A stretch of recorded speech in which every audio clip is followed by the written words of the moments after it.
Hello viewers, இன்னைக்கான video பதிவில் நம்ம பார்க்க போகிறது ரொம்ப முக்கியமான ஒரு தகவலுங்க. அதாவது சற்று முன் பார்த்தீங்க அப்படின்னா சௌகார் ஜானகி அவர்கள் மரணமடைந்த செய்தி திரைத்துறையில் ஒரு மிகப்பெரிய அதிர்ச்சியையும் அவருடைய ரசிகர்கள் மத்தியில் சோகத்தையும் ஏற்படுத்தி இருந்தது. இந்த நிலையில் இன்று மாலை 5 மணி அளவில் அவங்க பார்த்தீங்க அப்படின்னா நல்லடக்கம் செய்ய உள்ளதாக ஒரு தகவல் வெளியாகியிருந்தது. இந்த தருணத்தில் பார்த்தீங்க அப்படின்னா அவங்களுடைய மகள் ஒரு சில விஷயங்களை பகிர்ந்து பேசியிருப்பது அப்படிங்கிறது சமூக வலைத்தளங்களில் மிகப்பெரிய அதிர்வலைகளை ஏற்படுத்தி வந்துட்டுருக்கு அப்படின்னே கூட சொல்லலாம். அவங்க அப்படி என்ன சொல்லியிருந்தாங்க அப்படிங்கிறத பற்றியும் சௌகார் ஜானகி அவர்களினுடைய நீங்கா நினைவுகளை பற்றியும் நாம் இன்னைக்கு வீடியோவில் தெரிஞ்சுக்க போகிறோம். ஸோ இந்த பதிவு உங்களுக்கு மிக பயனுள்ள விகிதத்தில் இருக்கும். வீடியோவை ஸ்கிப் பண்ணாமல் கடைசி வரைக்கும் பாருங்கள்.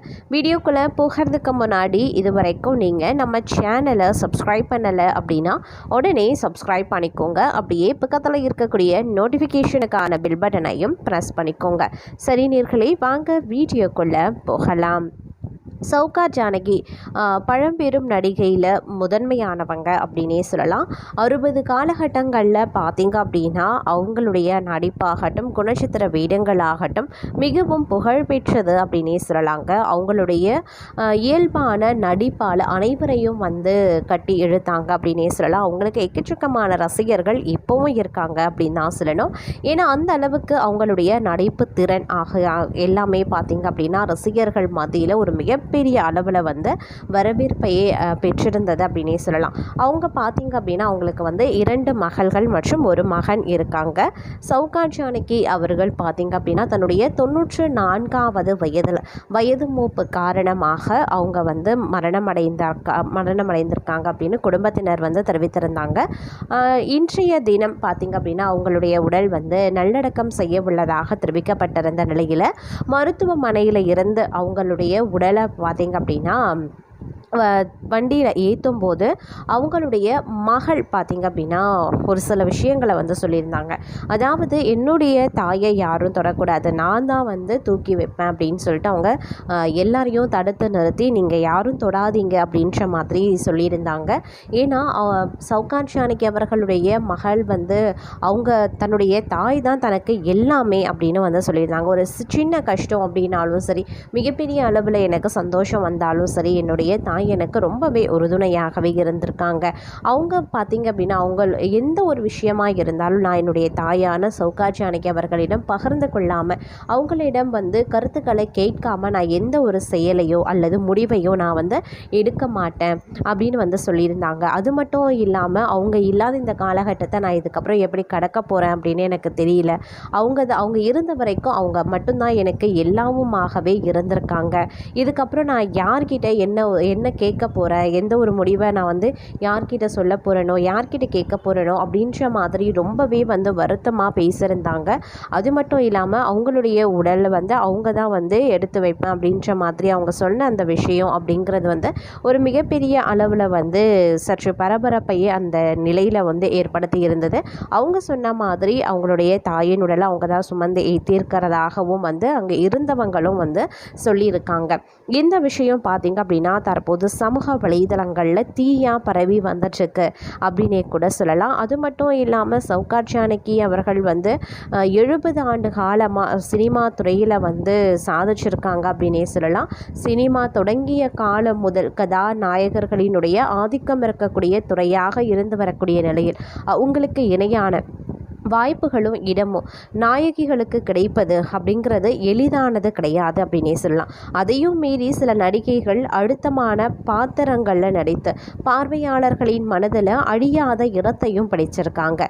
பானுமதி, பத்மினி, ஜெயலலிதா அப்படின்னு தொடரும் வரிசையில் மறக்க முடியாத பெயர் அப்படின்னு சொன்னால் சௌகார் ஜானகி அப்படின்னே சொல்லலாம். பரிதாபத்தை வரவழைக்கும் கதாபாத்திரங்களில் அவர் இயல்பாக பொருந்தி விடுவதால் அது போன்ற படங்கள் அதிகம் கிடைத்திருக்கிறது. பாக்கியலட்சுமி, குமுதம், படிக்காத மேதை, பார்மகளை பார், காவிய தலைவி, ஒளிவிளக்கு போன்ற படங்கள்ல அவங்க சோகமான கதாபாத்திரங்கள்ல நடித்து பார்வையாளர்களை கண்ணீர் விட வைத்திருக்காங்க. எதிர்நீச்சல், பாமா விஜயம் ஆகிய படங்களுக்கு பிறகு அவரை பற்றிய சோக கதாபாத்திர பேச்சு மாறியிருக்கு. அதே போல புதிய பறவை, உயர்ந்த மனிதன் போன்ற படங்கள்ல மிடுக்கான தோரணை, ஸ்டைலிஷான நடிப்பின் மூலமா தன்னால் எந்த மாதிரியான பாத்திரத்திலையும் ஜொலிக்க முடியும் அப்படின்னு நிரூபித்திருக்காங்க. இரு கோடுகள் படத்தில் மாவட்ட ஆட்சியராக ஆளுமையான தோற்றத்தில் வந்து மிரட்டியும் இருக்காங்க. மற்றொரு பக்கம் பாமா விஜயம், தில்லுமுள்ளு உள்ளிட்ட படங்களில் நகைச்சுவையிலையும் கலக்கியிருப்பாங்க. பாலும் பழமும், மோட்டார் சுந்தரம் பிள்ளை, பணம் படைத்தவன் போன்ற படங்களில் அவரது கதாபாத்திரங்கள் ரசிகர்களால் மிகவும் ரசிக்கப்பட்டிருந்தது. சிலர் சின்னத்திரை தொடர்களையும் நடித்திருக்காங்க. சில வருடங்களுக்கு முன் அவர் அளித்த பேட்டி ஒன்றில் என்னை சினிமாவுக்கு அழைத்து வந்தது மகிழ்ச்சியான தற்செயல் அப்படின்னு அவங்க சொல்லியிருந்தாங்க. அது மட்டும் இல்லாமல் சினிமா எனக்கு புகழையும் பொருளாதாரத்தையும் மன நிறைவையும் கொடுத்திருக்கு. இதற்கு மேலே ஒருவர் என்ன எதிர்பார்க்க முடியும் என்று மனநிறைவுடன் கூறியிருந்திருக்காங்க சௌகார் ஜானகி. கதாநாயகியாக நடிக்க ஆரம்ப காலகட்டத்தில் பல்வேறு போராட்டத்தை சந்தித்திருக்காகவும் அவங்க தெரிவித்திருந்தாங்க.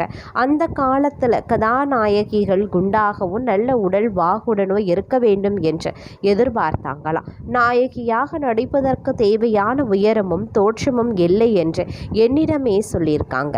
பிறகு வாய்ப்புகளும் வந்திருக்கு.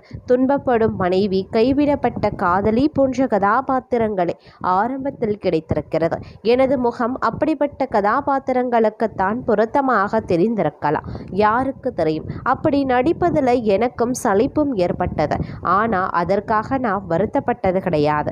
எனக்கு புகழும் பணமும் தேவைப்பட்ட காலத்தில் இரண்டையுமே அந்த கதாபாத்திரங்கள் எனக்கு கொடுத்தன அப்படின்னு சௌகார் ஜானகி அவர்கள் ஒரு பேட்டியில் வந்து தெரிவித்திருக்கிறதும் குறிப்பிடக்கூடிய ஒரு விஷயம் அப்படின்னே சொல்லலாம்.